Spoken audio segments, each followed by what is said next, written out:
Assalamualaikum semuanya, terima kasih sudah klik videonya. Sesuai dengan judul, pada kesempatan kali ini kita akan membahas berapa sih modal awal untuk buka usaha konter atau jualan pulsa dan teman-temannya ya. Bagi teman-teman yang baru saja menemukan channel ini, silahkan langsung aja di subscribe, karena di channel ini kita akan bahas segala sesuatu tentang bisnis jualan pulsa atau konter ini. Jadi di sini kita akan mengupas semuanya, mulai dari aplikasinya apa, terus apa saja yang harus kita beli untuk dijual di konter kita, dan juga bisnis sampingan apa saja sih yang cocok dengan bisnis jualan pulsa. Jadi nominal atau angka-angka yang akan kita gunakan untuk perhitungan modal di sini itu mungkin saja berbeda dengan punya teman-teman. Nah, mengapa berbeda? Karena harga di tempat saya di sini itu bisa saja berbeda dengan harga yang ada di tempat teman-teman buka konter. Jadi, siapkan dulu pena dan kertasnya. Mari kita catat apa saja sih barang-barang yang perlu kita siapkan untuk awal ketika kita buka usaha konternya. Hal pertama yang harus kita siapkan terlebih dahulu itu adalah tempat usahanya ya. Nah, di sini tempat usaha bisa aja tempat sendiri ataupun kita bisa sewa ruko. Nah, untuk penyewaan sendiri sebenarnya tiap tempat itu pasti berbeda. Nah, kalau misalnya di tempat saya ini karena masih jauh dari perkotaan, untuk satu bulannya sendiri itu 1 juta. Nah, jadi teman-teman siapkan untuk modalnya sendiri, harga sewa per bulan dikali 1 itu udah paling minimal. Tapi alangkah baiknya kita sediakan untuk 2 sampai 3 bulan. Nah, tetapi kalau teman-teman dapat tempat usahanya itu yang harus dibayar per tahun, ya tulis saja per 1 tahun untuk modal tempat usahanya ini. Oke, kita masuk ke perlengkapan dan barang yang harus kita beli. Yang pertama ada etalase. Ini adalah tampilan etalase yang paling umum untuk konter-konter ya. Di lantainya sini itu miring. Kenapa miring? Karena biasanya untuk memajang si voucher dan kartu berdana kita. Terus kalau misalnya ada mau jual HP juga bisa kita pajang di sini, lebih kelihatan oleh konsumen gitu ya. Nah, untuk di daerah saya ukuran 1,5 meter ke sampingnya ya, itu kisaran 1 sampai 1,5 juta. Nah, bagi teman-teman silahkan dicek di daerahnya itu berapa kira-kira harganya. Nah, di sini kita punya alternatif juga bagi teman-teman yang tidak terlalu suka di jenis lantainya tadi yang miring, bisa pakai etalase biasa yang seperti ini ya, yang lantainya datar. Nah, untuk memajang sendiri kita bisa pakai gunakan akrilik yang miring seperti ini ya. Ini yang kecil ini untuk voucher dan yang gede ini untuk kartu perdananya. Nah, ini saya gunakan, ini pengalaman saya sendiri ya, karena di toko saya atau counter saya itu sekalian jual alat-alat ATK. Jadi di lantai 2, 3, dan 4 nya itu jual ATK, lantai satunya itu buat majang voucher dan kartu perdana. Nah, karena saya juga males nih kalau misalnya orang beli voucher harus buka-buka etalase terus kita rapi-rapikan lagi, itu pokoknya repot gitu kan. Toh sedangkan voucher sendiri itu tidak harus dilihat oleh si konsumennya, beda sama kartu perdana. Kalau kartu perdana kan ada nomor HP-nya ya, konsumen harus ngelihat langsung nomornya mau yang mana, dia pilih sendiri. Nah, karena saya nggak mau repot-repot, jadi di sini alternatifnya sediakan kotak bumbu kayak gini, dimana satu kotak itu mewakili misalnya ini M3, ini XL, Telkomsel, dan lain sebagainya gitu. Jadi ketika ada konsumen yang mau beli voucher, tinggal kita buka box ini, dan box ini tidak kita pajang ya. Yang kita pajang itu cuman voucher-voucher yang sudah kita klik dan tidak dibuang. Jadi kita untuk pajangan doang. Nah, bagi teman-teman yang males kayak saya untuk nyusunin tiap hari atau setiap ada orang beli atau setiap kita stok baru harus nyusunin voucher, pakai trik kayak gini teman-teman ya. Oke, lanjut ke barang yang harus kita miliki sebelum buka konter, yaitu adalah kursi. Nah, di sini ada 2 jenis kursi. Yang paling murah itu kursi bakso ya namanya. Ini kelebihannya ya murah, tapi kekurangannya dia pendek. Untuk harganya sendiri kisaran 30.000. Jadi kalau teman-teman mau yang tinggi, yang bagus kokoh, pakainya yang kayak gini, besi gini. Nah, ini 100 ribuan satunya. Untuk tingginya sendiri kisaran 75 sampai 70 cm aja. Dan di sini 3 maksudnya, biasanya minimal itu di depan etalase kita ada 2, atau kalau mau juga 3 nggak apa-apa, di depan semua. Dan satu lagi berarti nambah satu lagi di belakang untuk kasir 1. Jadi kalau misalnya 3 di depan, 1 di belakang berarti 4 ya. Oke, lanjut kita ke display dinding. Display dinding di sini kita gunakan RAM. Kenapa RAM? Karena di sini murah ya. Satu kepingnya itu untuk ukuran 115 cm kali 75 cm itu 50 ribuan. Dan untuk anak RAM-nya sendiri dari yang paling kecil itu harganya 1000. Makin besar makin mahal. Dan untuk RAM ukuran segini itu biasanya kurang lebih itu bisa muat 40 anak RAM atau 40 pajangan kita ya. Ya sebenarnya untuk pajangan sendiri sebenarnya menyesuaikan dengan lebar yang kita pajang. Cuman kalau kita pepet-pepetkan bisa lah sampai 40 bahkan lebih ya.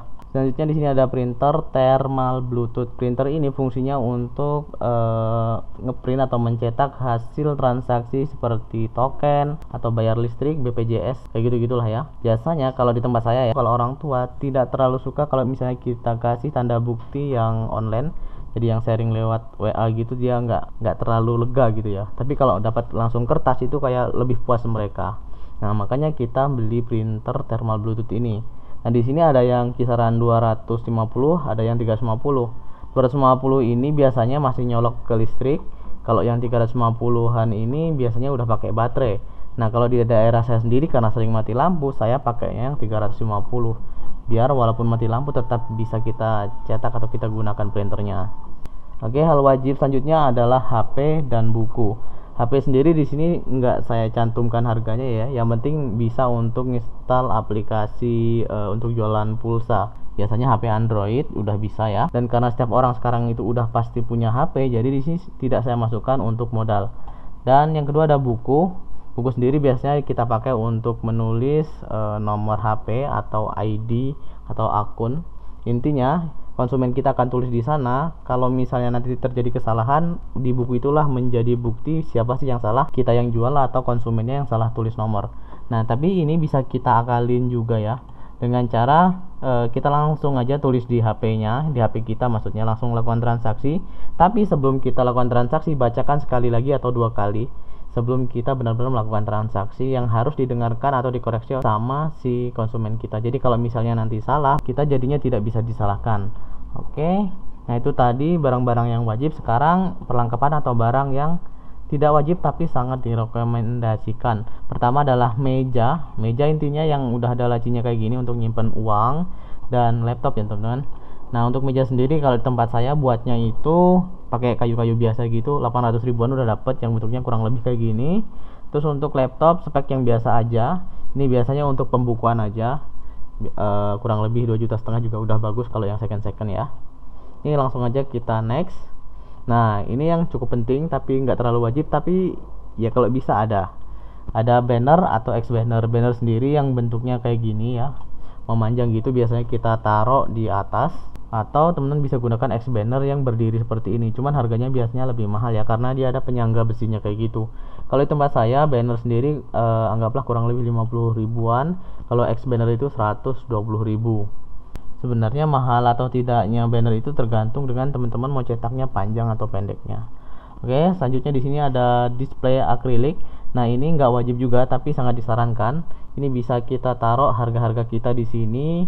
Jadi konsumen kita lebih mudah untuk memilih, misalnya mau beli pulsa berapa atau voucher berapa, harganya udah tertera di sini semua. Nah ini harganya kurang lebih 20 ribuan ini di online ya. Terus selanjutnya yang perlu kita beli juga ada lampu. Nah di sini kalau counter saya itu karena ruangannya kecil tidak terlalu lebar, jadi saya pakai yang 12 watt aja, tapi ada 2 biji ini di depan. Terus ada di teras juga satu. Nah kisarannya kalau misalnya merek Philips itu 30 ribuan. Nah ini lampu untuk iklan lah ya, yang ada tulisan pulsa dan kuota. Ini macam-macam teman-teman ya. Kalau yang biasa seperti ini biasanya kurang lebih 200 sampai 250 ribuan. Dan ini untuk pemanis saja, apa nih nyebutnya, lampu tumbler ya atau lampu kedap-kedip. Ini 10 ribuan 10 meter biasanya. Nah untuk lampu hiasan seperti ini silahkan disesuaikan sendiri mau seberapa panjang, itu nggak terlalu wajib juga tapi ini memperindah. Pengeluaran lain yang harus kita perhatikan adalah terminal listrik. Ya anggap aja ya kita butuh terminal 1 atau 2, kurang lebih kita paskan aja 50 ribu lah ya. Ini pasti udah lebih lah 50 ribu. Oke selanjutnya, nah ini adalah gambaran modal pembelian perlengkapan ataupun barang yang tadi kita sebutkan di atas. Nah karena tadi itu adalah harga-harga yang ada di tempat saya, teman-teman bisa silahkan di screenshot ini atau di print gitu ya, nanti tinggal diisi harganya di sini berapa, terus maunya dibuat berapa, terus total di sini jumlahkan aja di sini. Jadi ini harga untuk teman-teman ya, saya sediakan kolomnya aja. Nah ini kalau punya saya tadi terlase 1 juta minimal satu lah ya. Kalau misalnya tokonya agak lebar, bikin 2 atau 3 terserah. Kursi ada 3, display RAM. Nah ini satu set, maksudnya satu RAM dinding yang kotak-kotak tadi sama anaknya 40 biji itu kurang lebih 90.000. Ini saya pasangnya 3 set. Jadi ini untuk majang nanti aksesoris HP. Oke, di sini semuanya satu-satu. Dan untuk saya sendiri, lampu iklan yang tadi ya itu nggak terlalu wajib menurut saya nggak terlalu wajib, jadi saya nggak pasang. Terus lampu tumbler yang warna-warni tadi saya cuma pasang 2. Ini lampu LED tadi 3 ya. Jadi totalnya kurang lebih 5.150.000. Ini untuk barang-barangnya aja. Oke, kita lanjut ke modal awal, saldo pulsa dan voucher. Ini untuk aplikasi PBOB. PBOB itu maksudnya aplikasi untuk jual pulsa, bayar PLN, token, BPJS, pokoknya segala jenis pembayaran elektronik gitu ya. Dan nanti di sini ada voucher juga. Oke, kita langsung aja. Sekali lagi saya tekankan di sini itu harganya pasti bisa berubah-ubah dan teman-teman tinggal sesuaikan di daerah sana itu modalnya berapa ya. Ini cuman gambaran kalau punya saya. Jadi sekali lagi saya buatkan kolom atau tabel di sebelah sini untuk teman-teman isi dan nanti totalkan di bawah ada berapa. Nah, untuk saya sendiri untuk saldo PBOB yang jualan pulsa dan lain sebagainya tadi 1 juta ya. Itu saya isi untuk per hari. Jadi hari ini misalnya 1 juta kan. Terus misalnya kepake 500.000. Jadi hari besoknya saya isi 500.000. Pokoknya setiap awal hari pagi itu saldo awalnya itu harus 1 juta teman-teman. Jadi itu aja. Nah, karena kita ini baru awal buka, jadi kita belum tahu nih pasarannya toko kita laku atau enggak gitu ya. Intinya minimal sediakan 1 juta. Terus di sini kalau misalnya teman-teman ingin sekalian buka jasa transfer, sediakan saldo 5 juta lah minimal. Nah, ini kalau misalnya enggak juga enggak apa-apa. Contohnya saya di sini enggak menyediakan transfer. Saya tulisnya di sini 0 jadinya. Nah, teman-teman di sini bisa lihat untuk vouchernya sendiri ada Telkomsel, Tri dan lain sebagainya. Nah, untuk voucher sendiri sebenarnya ada beberapa kategori. Di sini voucher yang termurah itu biasanya sangat laris. Karena kalau toko saya itu atau konternya itu dekat dengan sekolah teman-teman. Jadi anak-anak sekolah itu biasanya beli voucher yang paling murah. Makanya di sini saya stok 20, terus yang 2 sampai 2,5 GB itu sedang ya. Nah, ini saya stok cuma 15. Terus yang paling besar yang modalnya intinya di atas 20.000 saya stok 10 aja. Gitu aja semuanya. Pokoknya yang paling murah atau yang paling laris itu 20, yang sedang itu 15, terus yang modalnya di atas 20.000 yang besar-besar berarti ya itu cuma 10. Gitu aja semua sampai terakhir ya. Nah, tapi untuk kartu berdana di sini saya semuanya stok 55 dulu untuk awal karena kita belum tahu nih di daerah kita yang laris yang mana. Intinya untuk angka di sini itu tidak harus terpaku seperti ini teman-teman ya. Tinggal menyesuaikan aja.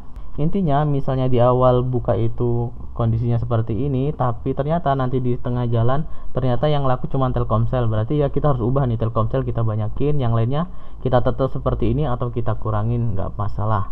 Nah, misalnya hitungannya seperti punya saya ini, kurang lebih totalnya itu ada 6.769.000. Oh ya, perlu diketahui juga untuk voucher di sini ini saya stok dikit-dikit kayak gini karena counter saya dan tempat saya ngambil vouchernya itu cukup dekat ya. Jadi misalnya kurang, saya bisa ke tempat agennya. Jadi beberapa hari sekali kita bisa restock untuk voucher dan perdananya.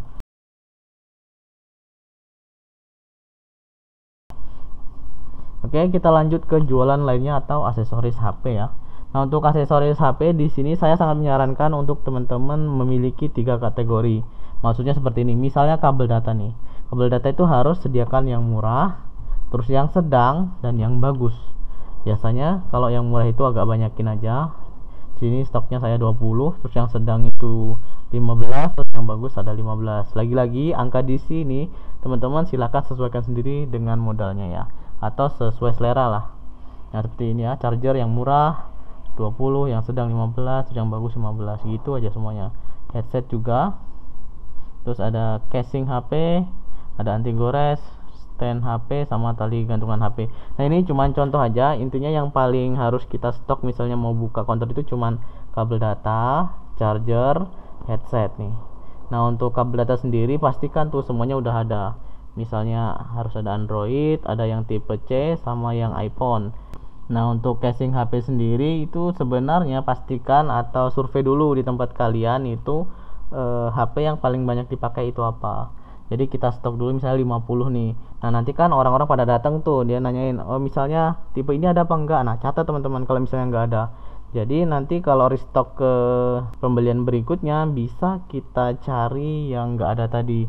Itu juga dengan anti gores ya. Oke, di sini kita juga udah sediakan lagi untuk tabel punya teman-teman nih. Oke, lanjut. Nah, ini adalah gambaran modal awal secara keseluruhan. Nah, di sini ada perlengkapan tadi 5 juta, 5.150.000, terus ada saldo dan voucher 6.769.000, terus aksesoris 3.040.000 dan totalnya semua di sini adalah 14.959.000. Nah, kurang lebih seperti itu teman-teman ya untuk modalnya. Dan kalau misalnya kita lihat secara keseluruhan, berarti modal kita itu adalah modal yang ini tadi, belanja kita, baik perlengkapan, saldo dan aksesoris, ditambah HP dan ditambah tempat usaha. Nah, jadi dengan adanya video ini saya harap teman-teman udah punya gambaran untuk modal punya teman-teman itu ada berapa. Dan mungkin itu saja video kali ini. Untuk video selanjutnya kita mungkin akan bahas mengenai aplikasi apa saja yang saya pakai untuk penjualan pulsa dan teman-temannya. Oke, semoga video kali ini dapat bermanfaat. Terima kasih sudah menonton sampai akhir. Assalamualaikum warahmatullahi wabarakatuh.